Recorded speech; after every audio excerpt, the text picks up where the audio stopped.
So welcome to the 7th in our series of COVID-19 podcasts. This topic of this podcast is, rather weirdly, me and the Encephalitis Society. So on that note, I'm going to introduce, welcome and hand over to one of my favourite people, Guardian journalist, author, encephalitis survivor and all-round legend, Simon Hattenstone. Hi everyone. You'll have to excuse my voice because I've had a weird thing going on. But it's my huge pleasure to introduce someone to you who might be slightly familiar, even with the pink hair, which is looking fab, if I might say so.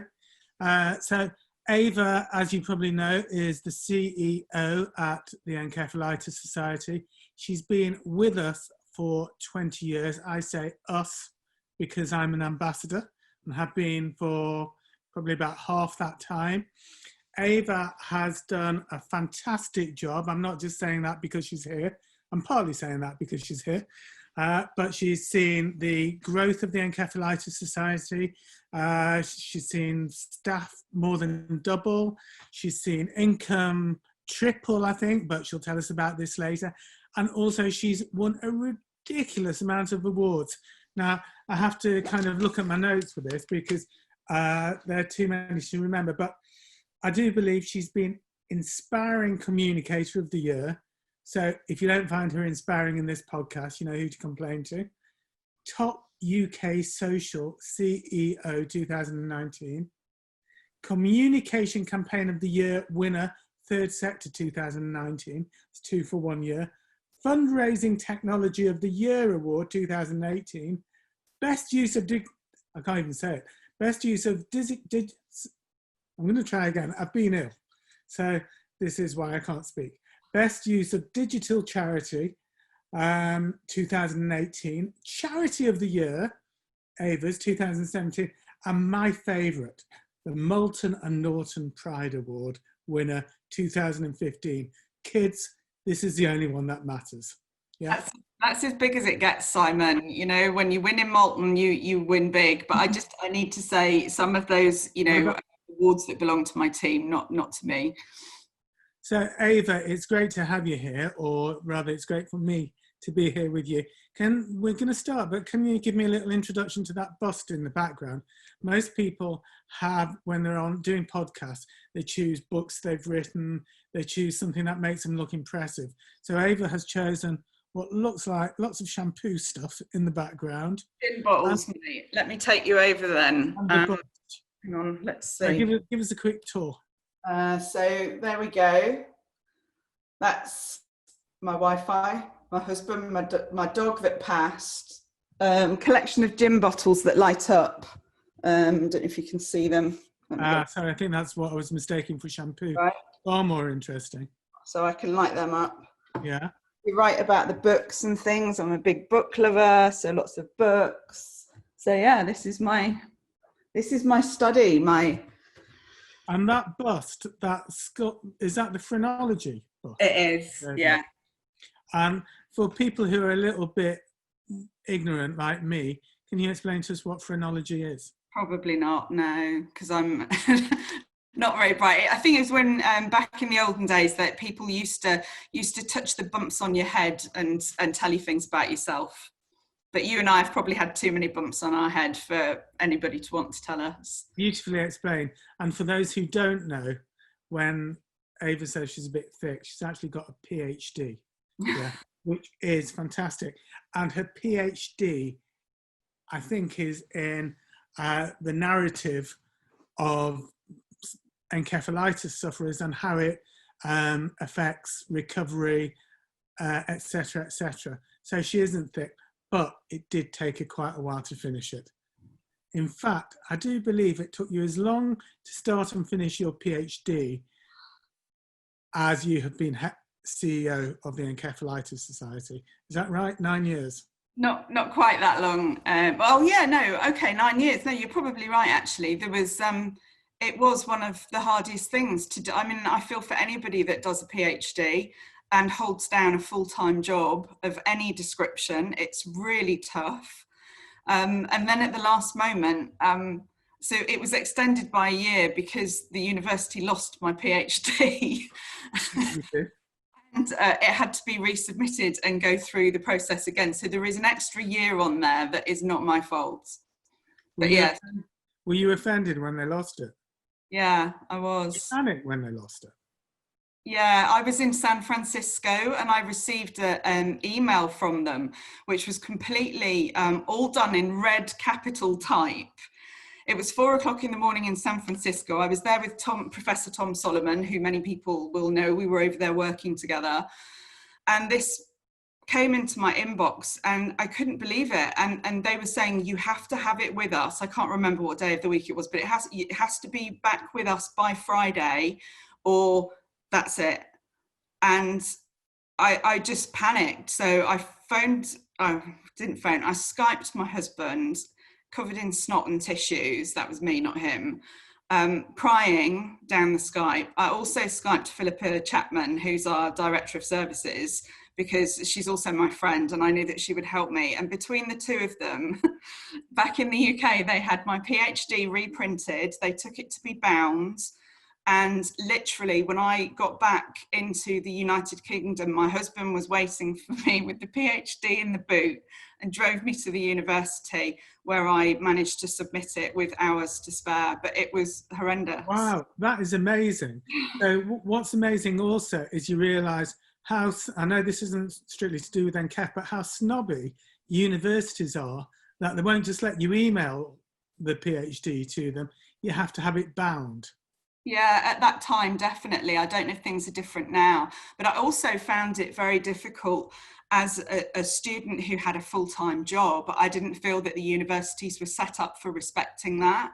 You would, and I don't have children, so I don't know how people who have kids, which is an additional responsibility, cope, because you would often get expectations of something to come and present where your PhD is at, but with very little notice. And, that's a day out of your working life. And when you're working, trying to run an organisation like the Encephalitis Society, that's almost impossible to pivot on a sixpence like that. So at the time, I didn't feel that the university was very well set up for supporting people in my position who were older students who had full-time jobs. We couldn't just drop. If there are any university chancellors or vice chancellors or PhD bosses out there, get a grip.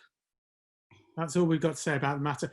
Ava, how did you get involved in the Encephalitis Society? Yeah, lots of people ask me that, Simon, and I always feel a bit guilty because it really was just, at the time, it was a job that was advertised. They had their first lottery grant had come through, and it was working from home because they didn't have any premises, and they basically wanted someone to come in and set up their support and information and education services with this grant. So I'd seen it advertised. It was advertised throughout the UK, so it was actually coincidental that I got the job and also lived in the north of England, which is where the society was originally based. And so I went for the interview, and they actually told the tale because they'd actually decided who the job was going to go to. It was going to go to someone else. And they were pretty sure of that. And then they say, well, you came in and just there was no one else. We couldn't give the job to anybody else. So they gave it to me. So that was how it started. So yeah, I was working from home 30 hours a week. But obviously where we are now is very different. That's great. And did you not know anything about encephalitis or head injuries even at that point? Yeah, not really. I was working with people with learning disabilities, and I was managing some residential homes for people with learning disabilities. And one of our clients in those homes had encephalitis actually from measles. So I was familiar with the condition. But what was interesting was that, as I grew into the condition, I realised that there was many people who were in facilities for people with learning disabilities when actually they probably might have fared better if they'd have been in facilities for people with severe acquired brain injuries. So that was interesting. So I did know a little bit about it, but not a huge amount. And obviously did my research before I went for the interview. But, then when I got the job, everything changed within 6 months. It was just, I can't even explain it. I started meeting people that had been affected by the condition, and in some strange way, for some reason, I completely connected with people, and I had this huge empathy. It was like coming home. It was like suddenly finding out where you were meant to be in the world, and it was just extraordinary. And I've never regretted it. I've never felt any different. It was as if I just was meant to be doing this. So yeah, I just feel deeply grateful that I stumbled across the advert and that they chose me. What attracted you to the third sector in the first place? Yeah, I think I'm not very good at rules. Can be a little bit of a rule breaker sometimes, and certainly was much more in my youth. So I think sometimes it was difficult for me to fit in to some of the boxes that one was expected to fit into. And I think I felt I had a bit more autonomy, a bit more independence in the third sector. And I also liked the creativity and the innovation often that went on in the third sector. And I've always found the sector, or most of the sector, not all of it, but most of it quite solution focused. So not just saying, well, we can't do that because that isn't what we do. Saying, well, actually, yeah, let's give that a go and let's see if it works. And if it doesn't, well, we tried it. What was you said that it was much smaller. Do you say you were working from home when you started? Yeah, I was, yeah. What was it like back then? What was the Encephalitis Society, it had only been going about 3 years. Hi, Jim, sorry. See you later. So Jimmy. What was it like? What was the Encephalitis Society like back then? It was obviously much smaller. You were working at home. It had only been going 5 years, hadn't it? Yeah, I think so. So it was originally started by a group of parents, as I understand it, in the Northeast. And then it was driven forward by somebody called Elaine, who effectively acted as effectively the founder of the organisation. And she had run it very much out of her kind of spare room. So at that time, I was working from home. There was Elaine, there was myself, and I think there was an admin person at that point who was part-time. So there was kind of 2.5 of us doing things. And then it moved to a garage. So occasionally I would go into work in this garage if I wasn't working at home. Until a few years later, then we did get some office premises, but now we're in some quite prominent premises now, which I think we moved into around about 2013. So tell people who are listening, if we want to break into the house, where are you at home? Where was the garage, and where did you move into? All in Malton, which is a small market town in North Yorkshire. So the garage was in Malton, our offices are in Malton, and a few years ago I moved to Malton, even though I'd said I never would, but I did. I used to live in York. I didn't say you'd never moved to Malton. Malton's had a bit of a regeneration in recent years, and actually it's a much nicer place than it used to be. And Malton, for people who are wondering, is halfway between York and Scarborough. Now, I don't mean to be funny, but you won that award for Malton and Norton.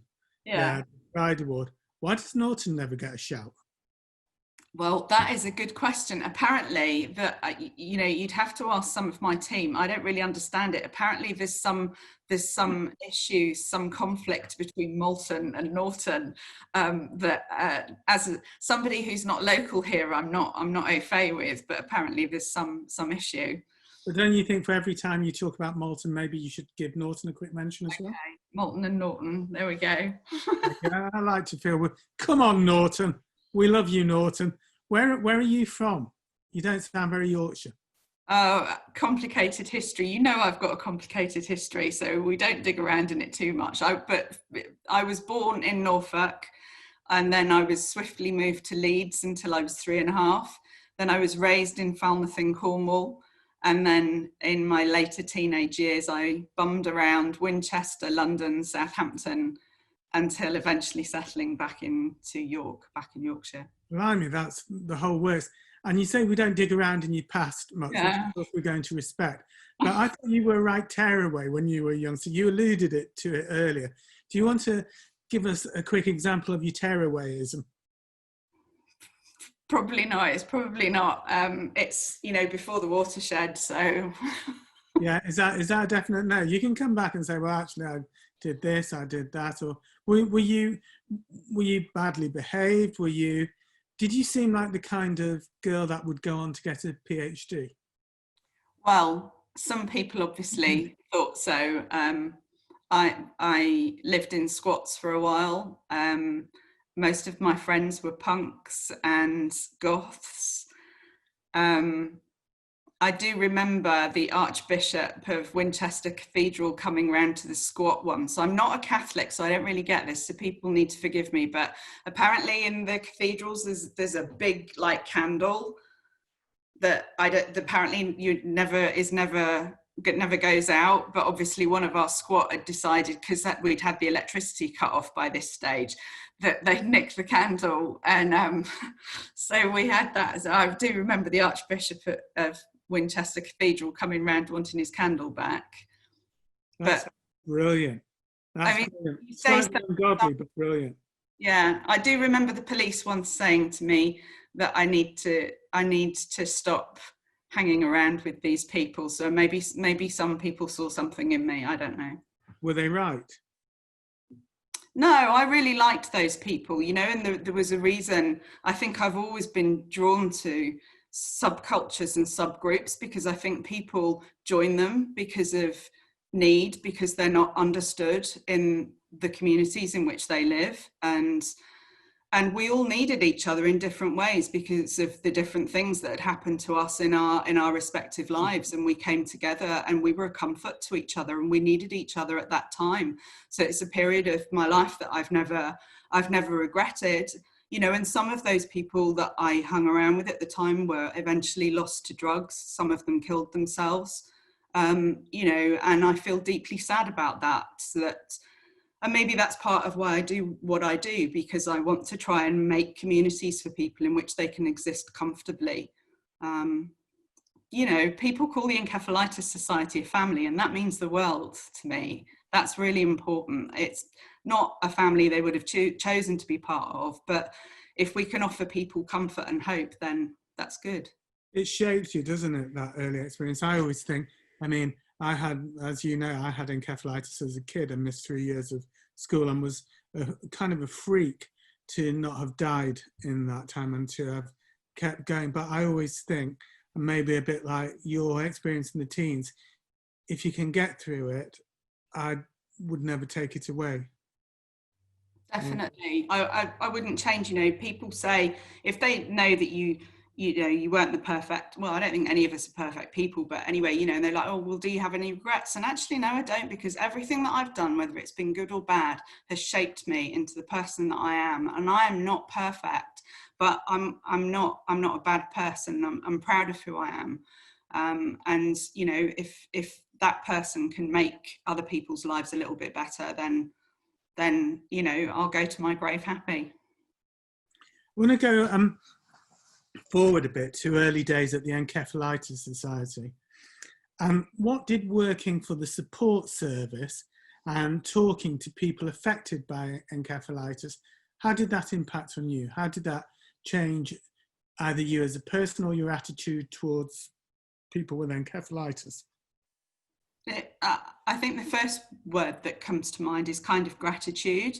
I learned to be more grateful, because I suddenly, I was working with people who were, as you know, Simon, as a survivor, you're just carrying on with your life, you're getting on, with your everyday, and then all of a sudden something that you've never heard of comes and rips the rug right out from under your feet, under your family's feet. And so I think, to answer your question, I learned about gratitude. I learned to be grateful for what I have. And I think I learned humility and to be humbled. I learned that, you can be trundling on in your life and the next minute it might not be there in the same way. And I think that's quite a scary thing.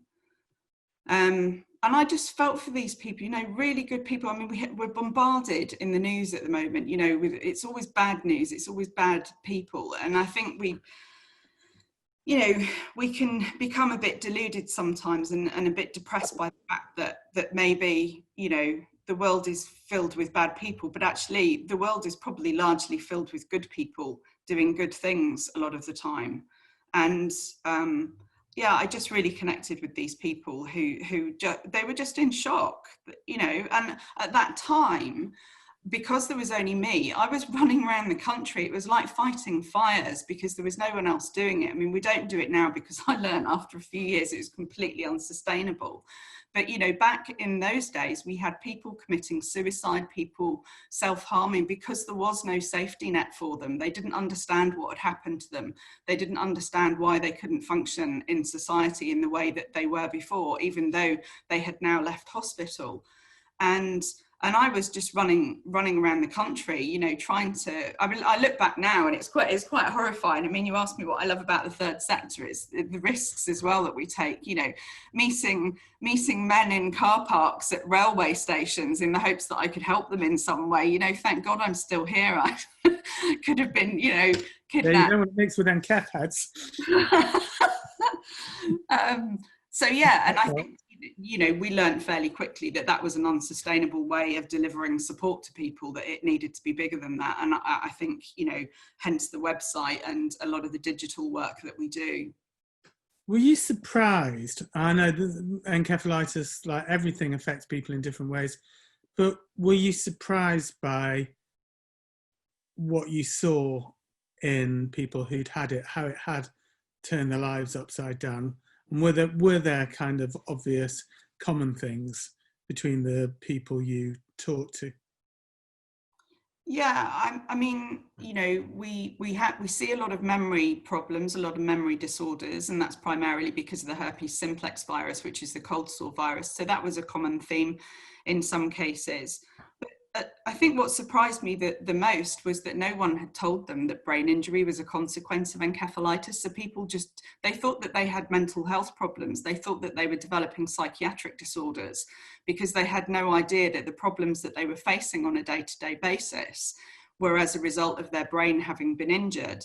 And simply imparting that piece of information you would witness this enormous relief wash over people when you're telling them, you know, you're explaining to them why they're feeling like they're feeling. And that, you know, if I had £1 back in the day for everybody that said, but you're the first person that's explained this to me, you know, and there's a sense of relief that comes with that. And I think I learned this really quickly. So we had this enormous power, this enormous gift that we could help people understand and become, you know, a little less burdened by what was happening. And on top of that, we could get them help. People weren't being referred to psychologists or neuropsychologists, that we could do that yes, life is different now, but it doesn't have to be a bad life, and that we can get you some help to address some of the difficulties. And also, they didn't know that there was other people like them. They, you know, they'd all had well-meaning neurologists who told them that they're 1 in a million, which they're not, by the way, but, you know, that they'd all had that. And so they weren't reaching out. And of course, back then we didn't have the internet in the way that we do now either. So they all thought that they were these isolated, you know, freaks, for want of a better word.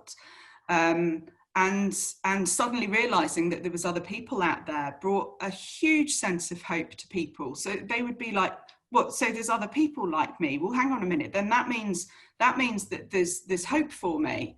And it was like, yes. And so what the society did was join all of this up together to, you know, that's really what the support service ended up doing, was raising awareness of brain injury as a consequence of this, connecting people so that they could talk to each other. That's hugely empowering. How did you go from there, Ava, to being CEO? Was it that no one else would do it? Was it like, God, this is too much, I'm not trundling all over the country? Well, I wasn't trundling all over the country by then. I mean, we'd managed to put more stuff into play. Well, actually, I do. And now I don't trundle all over the country. I trundle all over the world, as you well know. Well, the trustees decided to create the position of chief executive. We didn't have a chief executive position before, and they offered it to me in 2010, and I accepted it. I thought it was going to be a huge challenge, and it was, but not for the reasons that I expected. How different, in what ways was the job different, and what were those challenges? What were the biggest challenges? Well, I thought I was going to be worried about money. I thought that's what I'd be losing sleep over a lot of the time. But just as I became chief executive, I'd lined up some huge kind of donations that were due to come in. So actually we'd secured our future for kind of 3 years, which was really nice because that freed me up to deal with other things. The infrastructure of the society needed a lot of work. So digitally and IT wise, we needed to put a lot of work into the society to make it more efficient, more effective, but also more stable.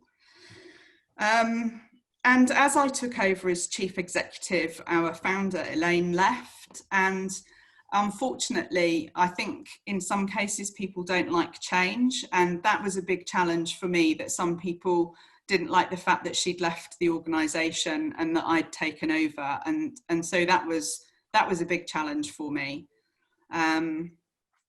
So yeah, I think getting the infrastructure of the organisation right and then dealing with some people's reactions to me taking over as chief executive were probably the two biggest challenges, if I'm honest. I've just realised I'd been involved in the Encephalitis Society longer than you, because Elaine stayed at our house one night. No. Yeah, she did, and I think she gave me a bollocking for not being involved. If you know, if I freaked you out by taking off my jacket, it's because I'm a bit hot and I'm getting all achy, so I'm going to bring the chair over and sit over here. So excuse the noise. There, I'm back. This is the informal me. So yeah, Elaine stayed with us one night, and it was a tiny, tiny society, and she kind of made me understand a bit about myself that I'd never really understood. Right. Just kind of basic things that I thought were, weirdnesses or failings in myself, just like little things about inabilities to coordinate. And like, it's always really frustrated me, for example, as someone who plays football, that I can't tell my left and right. I know this is my left and that's my right, but then if I turn it around, like if I'm looking at you, I can't tell if you're using your left or right foot. Now that's Ms. Bonkers, and she said it's really, really common with Can people. you swim? Badly. Right, because that's I could beforehand. Yeah, but the thing is, I had swimming lessons from because I worked for The Guardian, and The Guardian said, I know what, we're going to make people who do things slightly better at what they do. So you swim fairly regularly. So I said, yeah, but I swim badly. They said, okay, we're going to take you to lessons. So this wonderful guy called John taught me, and he thought I was taking the piss when he'd say, go like that, and I'd go like that. Yeah. And he'd say, now go like that, and I'd go like that. And it may be an excuse, but I do think that is a result of encephalitis. And I don't remember, as a very young kid, having the appalling coordination that I have now. Right, it's definitely a thing, I can assure you. Thank you. God, that's a relief. Also, the weird thing is that in some ways I have quite good coordination, so I can do loads of kick-ups, but where it's bad is in copying. I can't copy reverse images, and I can't copy if someone says, so for example, if someone says, this is how you do that dance, just no way, not right. Even worth going there. But this isn't about me, it's about you. So when you took over as CEO, did you have a kind of big vision? You have a vision thing. Same vision that it is now, which is to provide, as much support around the world as we possibly can for people who've been affected by this condition, because we can, and because we're good at what we do. Me and my team have got nearly 100 years of experience in encephalitis between us. that we can share with people, and that's more than anybody else in the world. You know, I do a lot of work. Yeah, I do a lot of work with, you know, Tom Solomon, who's a professor in neurology and virology. You know Tom. Wonderful. And yeah, he's always getting me involved in the patient and public engagement elements of his research and one thing another. And there's a reason for that, because I've met more people with encephalitis probably than anybody else in the world. It's amazing to have met so many people with encephalitis and to still be so positive and so energetic. But I mean, in a way, loads of people are, aren't they? I just think kind of, you know, I think encephalitis, often people with encephalitis, I think, say they come out a different person. But often, you know, I do think, however hard it is for people, they don't think always, I want to be the previous person. Yeah, it's difficult. You know, they find their way at different times in their journey. And, but, you know, you've been to enough of our events, you know, these are amazing people and we have an amazing time at those events. And, you know, I remember when I did the first ever retreat weekend away, people were shocked and horrified by what I was going to do. Doctors were shaking their head at me and saying, you don't want to get 50 people with a brain injury together in the same place. It's going to be horrendous. They're all going to be crying. And it wasn't. I never cry. You know, I never cry. You're telling fibs now, aren't you? That's a little fib. I never ever meet Ava without crying. It's really embarrassing. And I never go to an encephalitis society without crying. In fact, all you need to do is mention it and I burst out crying. You know, I mean, one of the amazing things... You're not the only man that I make cry, Simon, to be fair. You're not the only man I make cry. Yeah, no, but for good reasons. Also, I think there's an incredible bond with people who've had encephalitis and at the society, which is one of the really powerful things in the society. I want to ask you about World Encephalitis Day, because I remember years ago you'd say, oh, what is it, February the 12th? 22nd. See, I was pretty near for someone who's had enceph. Yeah. And I was like, what's Encephalitis Day? What is that? World Encephalitis Day. Come on, Ava. But actually, it's become a thing. It's become massive. How did you do that? I honestly do not know. I mean, honestly, my team cringe if I come into the offices and go, I've had this idea, and everybody goes, oh no, and they like hide under their desks. But it was World Encephalitis Day. It was an idea, and it was incredible what the team pulled off in that first year. It was 2014, I think. Was it 2014 that we started it? I think it was. And absolutely incredible. And then, like, you know, a couple of years later, we were like, let's light up buildings around the world red. You have no idea how hard that is. I do have an idea, because you wanted me to light up the Guardian and most of London. I know exactly how hard it is, Ava. We lit up Trafalgar Square, didn't we, though, in London? Amazing. Yeah. It was amazing.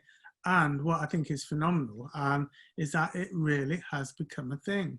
Yeah. I thought it was bonkers when I first heard about it. But now, and you know, on social media, on Twitter, you will often get World Encephalitis Day trending. Yeah. Which is great, because when I was a kid, when I had encephalitis, no one knew what enceph was. Right. You know, I'm so proud to take you forward. Yeah? Yeah. The Encephalitis Society has just celebrated its 25th anniversary. It enjoyed a World Encephalitis Day campaign which reached nearly 50 million people. Amazing. Truly international encephalitis conference with delegates from 27 countries, is it? Yes. Amazing. You've just come back from the World Health Organization with Professor Tom. What's his Twitter handle? Running Mad Prof. Running Mad Prof. Tom is wonderful. I'm sure lots of you will have seen him on TV. He's as bonkers as brilliant. Yeah. Everything looking brilliant, everything in place. Then you're hit by the pandemic. Mm. Yeah. Now, not just us, but it's been disastrous for all charities, hasn't it? How I mean, loads of charities are threatened by it. I mean, it's an existential crisis for charities. How have you coped? How are you coping? How did we cope? Well, I think we coped because I have an incredible team and we pulled together very, very quickly. And because of those things that I was talking to you about, the challenges that I faced earlier on, such as the things like the infrastructure of the charity, we worked really hard on those things. And so having a good infrastructure, an amazing team, and also being very digitally capable, because we're delivering services. Yeah, we might be in Malton, you know, in North Yorkshire, but we're delivering services around the world. And Malton and Norton. We were digitally very capable. And so having that great team, having a lot of digital capacity, meant, and having a good infrastructure in the organisation meant that we could pivot very quickly. We also, I have to say, have a fantastic board as well, who are very supportive. And so we pivoted. Within 5 days, we'd migrated the whole team to home working. Everybody was set up at home. We'd locked down our offices. We had taken our existing budget for 2020/21, our existing budget and our strategy for that year, and we created a COVID-19 budget and strategy based on projections that we were expecting, which was to lose 50% of our income, which it looks like we will be losing. And so we quickly did that. We set up COBRA meetings. Sorry to nick that word from our government, but we set up COBRA meetings on a weekly basis at 5:30 every Wednesday evening with our board and senior team. So we actioned really quickly, and the team worked really hard on in particular in 2 areas. How could we digitally support our members and our beneficiaries better? How could we move a lot of the things that they were expecting to attend in person online? So we did that really quickly. And we put out a series of appeals as well, which generated some emergency funding for us. And then, of course, we've been applying for crisis funding. And then on a personal level, I spoke to a number of our supporters, both corporate and high net worth, and asked them to help us. And I'm pleased to say that most of them did step up. We're still looking at a projection of 50% loss of income, which is causing me sleepless nights. But I couldn't be more proud of the team. We've learned so much. We're delivering services now that we wouldn't have delivered before. So we're actually reaching more people around the world than we were before with our services. So we are anxious, we are worried about the future, there's no doubt about that. But, you know, it's not good leadership to bring everybody down. We've stayed in touch whilst everybody's been at home. We've done all sorts of crazy things to keep in touch with each other as a team. My senior team have been very good at making sure at the mental health and well-being of our team members, some of whom were living alone at home during lockdown, in apartments with no gardens, and but everybody knows that it's been tough for everybody. But my priority has to be the society and the team that work for it, and I couldn't be more proud of how we've operated. I don't think we're through the woods. We're okay at the moment. We're still delivering services, and we haven't touched our reserves yet, so that's a good thing. But I do feel for... That had to be furloughed? No, I didn't furlough anybody. I didn't want to, because they were all incredibly precious to me. I've been quite surprised by some of the levels of furloughing that I've heard about in the charity sector. And I'm going to sound controversial now, but if you're furloughing 80% of your staff group, were you an efficient and effective machine before? Because I couldn't have furloughed 80% of my team. I needed each and every one of them to be delivering the support to our beneficiaries. And for those that weren't doing that, to be helping us to find income to cover us. We lost 80 of our fundraising activities in one go when we went into lockdown. That's a third of our income. 80 out of how many? Well, we had 80 projected between March and September, marathons, people running, people doing community fundraising events. And of course, none of those have taken place, and we can't set any new ones up because of social distancing and things at the moment. So, and that is a third of the society's income.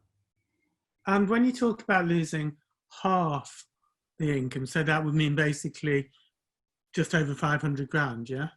Yeah. Is that better than you expected or worse than you expected? It's about what I expected. I remember in that first week sitting down and, as I say, looking at our budget and predicting at what we called a COVID-19 budget. And at the moment, I think we're probably on target for exactly that budget. And we were talking about an existential threat to charities. Yeah. Is this a threat to the Encephalitis Society? Yes. Yeah. And because I think none of us know what the future holds either. I get money from corporates. If corporates aren't earning money, they can't give money to me. And then a third of our income is fundraising events that take place in people's communities, and they can't exist, they can't go on, and we don't know when they'll be able to take place. And if people's investments are hit, then that means that another third of our income, which comes from grants and foundations, so grant-making trusts and foundations, if they're not making any money on their investments, because everybody's investments plummeted in March when COVID hit, if they don't make any money on their capital, then they can't give money to charities. Do you think there's a chance that experience in 2008 when we had so we had 2 or 3 lean years around then, and that was when we had when the economy went down again in 2008. So I've seen it before. Do you think there's a chance, if we were talking in a year's time, the Encephalitis Society may not exist? No, we will be here in a year's time, of that I'm sure. We have some money in investments, we have some reserves, and we certainly have enough to be here in a year's time. Whether we're talking in 2 years' time, I don't know, but that's my job to sort that out and to work that out. And the one thing that I do know about my team and my board is we are incredibly dynamic, incredibly passionate about what we do. And we're important right now. The work I've been doing with Tom and Benedict Michael and various other people in our research world, we just released a paper that went out into the Lancet Psychiatry last week. And that early data is suggesting that 5.6% of COVID-19 positive patients who've got neurological complications, 5.6% of them are encephalitis. Now, we have more data than when we wrote that paper, because obviously it takes a few weeks for these papers to be published.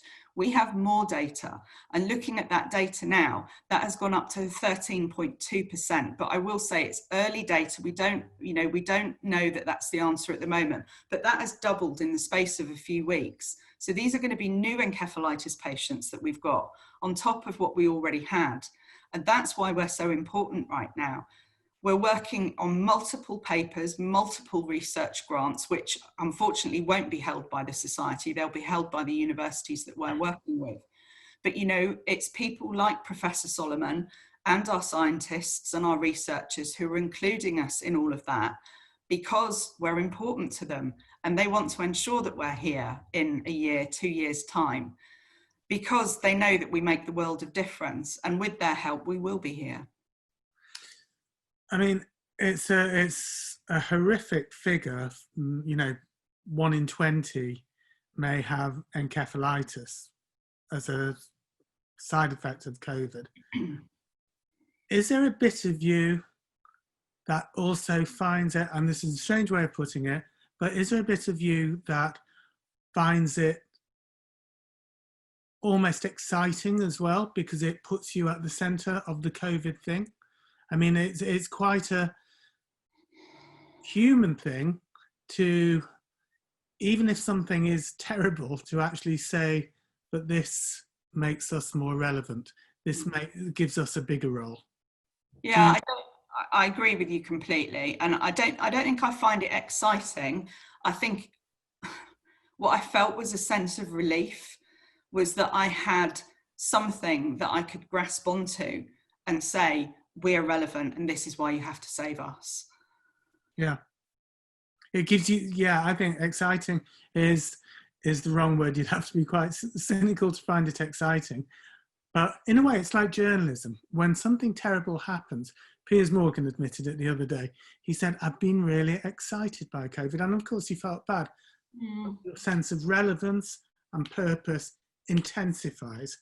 And for you, you are kind of at the centre of the debate in a way that you might not have been before. And also, if we're talking about existential threats, does it not mean that the fact that encephalitis is so common, side effect, consequence of COVID, mean that you're likely to get more grant money? Well, that's part of the case for support that we're using. You know, the bottom line is, the part of the reason why I'm relieved, I'm not relieved because we're involved in COVID, and I'm not relieved because there's more encephalitis cases. The bottom line is, COVID or not, encephalitis wasn't going to go away. Whilst ever we have immune systems and infections circulating in our communities, you know, encephalitis will always be here. So my relief came from the fact that I had a hook on which I could make us more relevant. You know, I wasn't relieved for any other reason, you know. But, and you know, at the end of the day, you know, some people who weren't listening to us or supporting us before might realise now, you know, this isn't going to be the only global pandemic, you know, and if people had looked at things like SARS and MERS when they occurred in more detail, you know, when they occurred, then we might not be where we are today, you know. We know there's always going to be a global pandemic around the corner. And I think we sit back on our laurels sometimes and go, well, probably not going to happen in my lifetime, but do you know, hey, what, it did. and we weren't prepared for it. I think over the next few weeks, it's funny that we're talking today. I think it might have just been last night or the last couple of days that I heard on the news people talking about COVID in terms of encephalitis. I think people who haven't had first-hand experience of encephalitis may start to understand what it is and learn about it. Yeah, I know, and it's a shame, isn't it, that, you know, it's had to take this to make people realise that we're relevant as an organisation. I mean, COVID is just an appalling tragedy, and encephalitis is a horrible, horrible thing. I want to ask you about you. You know, you're an ambitious woman. I thought we'd done that. Well, I want to ask you more about you. You've been here 20 years. If I come back in 20 years' time, are you going to be here with your red hair, slightly kind of more purpley, purple rinse, but still CEOing the Encephalitis Society? Or are you going to sod off to a bigger charity? Well, I'm too old to be here probably in 20 years' time anyway, so... How old are you now? I am going to be 54 this year. You're youth. So I'm sure I definitely won't be the CEO of the society when I'm 74, 75. I'm hoping that I'm on a cruise ship drinking plenty of wine and having a knees up basically and enjoying my life. I've got a really important question to ask about this, because you're talking about drinking wine and having a knees up on a cruise, which personally, I you know, particularly after the pandemic, I wouldn't fancy being on a cruise, but you are a wine drinker. What's with all the gin bottles? Well, okay, so, you know, when I'm in London a lot of the time, normally, and gin bottles are pretty. I've got a bottle of gin in the cupboard, but it'll probably be in there this time next year. So I stay at the Royal Society of Medicine, as you well know. I think we've probably met each other there and various things before. And the bartenders, each time I go in, I choose a different bottle. And when they finish that bottle, they save it for me. And then I put it in my suitcase and bring it back to Yorkshire.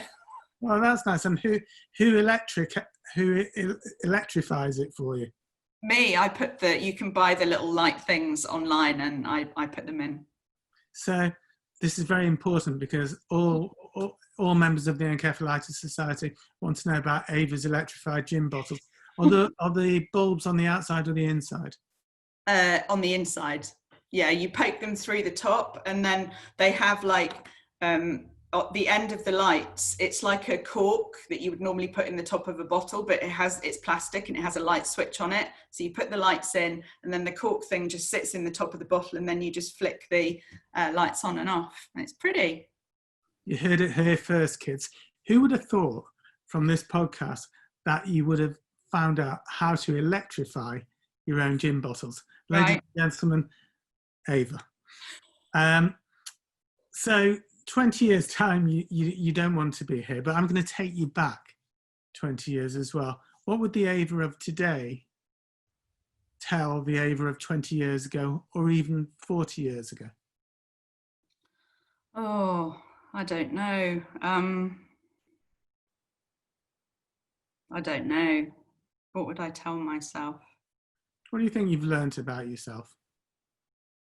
That I'm strong, that I'm resilient. And back in the day, I didn't. I was too reliant upon men, probably, to make me feel good about myself. And I didn't need to do that. Always a bad idea. Pardon? Always a bad idea. Never rely on men. So maybe to believe in myself. And sometimes I think it's difficult when we're in pain. I think we forget that it's temporary. The bad things that happen to us are usually temporary in some way. You know, either they stop, either the badness stops, or we find a better way to cope with it, or we find something else in our life. So knowing that everything is temporary sometimes can be a good thing. But yeah, to believe in myself, be confident. Yeah. That's great. Great. It's a great message to yourself, and it's a great message to all of us. But we're reaching the end now. So having gone through Ava's life, having gone through the electricity of gin bottles, we're now going to briefly turn into Desert Island Ava. Oh God, I thought you might do this. Yeah. Okay, briefly on Desert Island Ava. What would you, we're going to give you 3 luxuries to take your desert island. Wine. Books. Can I take a person? No, because it's a desert island. You can tell me who you take, and then I'll ban it. Okay, so wine, books, and I would take John Lennon. Ava, John Lennon's dead. I know, but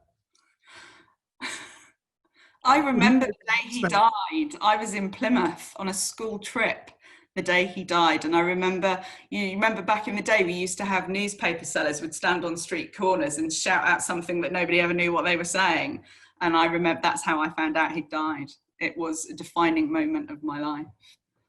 I think it's such a great idea, and actually because he is dead, I'm going to allow you to take him. Thank you. So Desert Island Ava, you've got a favourite film to take with you to your desert island? I always find it really difficult having favourite films, but the film that defined my life was One Flew Over the Cuckoo's Nest. Appropriate. Yeah. So I didn't know that stuff happened like that. There was in fact, I watched Midnight Express around the same time, and I watched One Flew Over the Cuckoo's Nest, and I immediately signed up for Amnesty International and decided that lobotomies should be banned. There's not much to say to that. I'm not going to argue with that. You know, you say some controversial things in your time, but that isn't one of them. Okay. There's more that I could tell you about that. Flew Over the Cuckoo's Nest. Unfortunately, a bit of bad news. No plugs on the desert island. You won't be able to watch it. Okay. You can take a favourite book though. Well, now I thought you might do this desert island disc thing with me, so I brought something. I had to go and hunt them down upstairs before this podcast. There were 3 books that defined my life, and I know which one I'd probably take with me again. But I've already told you about, this is how old they are. These are the original ones I had. So that's the Midnight Express one that I bought, God knows back when. I directed it. It's so yellow, right? Who wrote that? Let's have a look. Billy Hayes with William Hoffer. So Billy Hayes was his name, wasn't it? That was the guy. Mm. The next book that I read, I might take this with me, that totally changed my life, was this. John McCarthy and Jill Morell. And then I met this guy and read all of his books. And so they were the books that so like Midnight Express, these books and One Flew Over the Cuckoo's Nest were just life-defining, because I didn't know that these things happened to people. I didn't know that we did these things to people. And I don't know, just they ignite a fire in me. Ava, I'm only going to let you take one book, so you can take a third of each book. Okay. Yeah, is that fair? I know you say you won't be here in 20 years' time at the Encephalitis Society. I think we'd be quite happy to have you. Ava Easton, thank you so much for talking to me for the podcast. It's been great and it's been informative, and you've brought all the enthusiasm that you bring to the Encephalitis Society over the years. I think you brought to this podcast, so thanks loads. Oh, thank you, Simon. You know I love you. You're such a great guy. Say that when I'm interviewing you. Well, for anybody who's enjoyed the podcast, if anybody can support our work, then go to encephalitis.info/donate, or if you're interested in what we do, go to encephalitis.info. And stay safe, everybody, and make sure you keep washing your hands. Keep washing your hands. Can I say one thing? If you're a billionaire, please donate to the Encephalitis Society. If you're not a billionaire, which is quite a high chance, if you know any billionaires, get them over to watch the podcast, get them to donate. And Richard Branson, you know where you are. We're waiting for you. Totally. And Bill Gates, right? If anybody knows Bill Gates, get him to watch this. Gatesy, we want you. I'm the Amazon fella. Yes. Yeah? I don't know. What are all blokes? Well, yeah. And the Netflix one. We'll have you as well. Yeah, definitely. Right, that's it. We saved. Done.